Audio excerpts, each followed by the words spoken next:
Okay. So, good morning, everyone, our fellow board of directors, and as well as our officers who are here. So, I'm actually tasked by our president to lead our preliminaries in our board meeting for this morning. Before anything else, I would like to welcome everyone to our regular board meeting. So, as always, we take considerations on the significance of our meeting for this morning, for this day, simply because that each one of us has really a big role to play in the development of our association.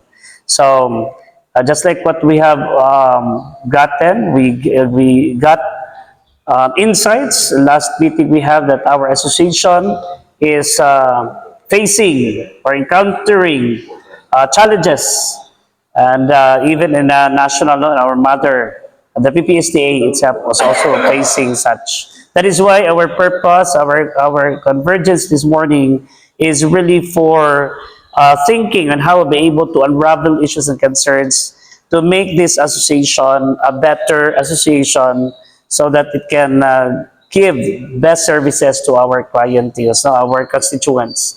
With that, ladies and gentlemen, I would like to request everyone to please rise as we're going to have the opening prayer, and this will be led by board member David A. Abad, and the national anthem, as always, to be led by Auditor Vincent Valdez. May I request everyone to please stand. Okay, so please be seated.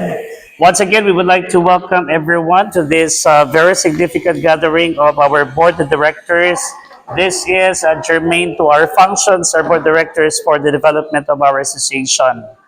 So, before anything else, as the chairman, I would like to make a manifestation. Okay? For that, as the chairman of the Rules and Amendments, we are bound to certain laws, a certain house rules. We have house rules, right?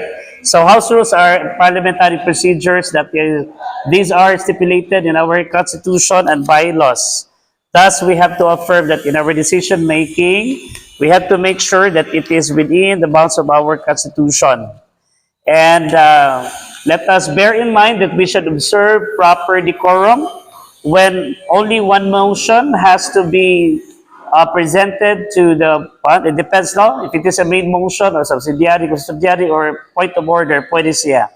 And then please observe decorum while the person is, giving his remark. We would like to request everyone to refrain from sidebar conversation. At the same time, we would like also to remind our officers that the moment it is your time to render report, make sure that we address the chairman if we're going to make a point with this august body. Okay, so always address the chairman. Then wait for the chairman to recognize you, and that's the time that you can talk. No? So a resource person, later on, namatay mga speaker, a resource person cannot entertain question.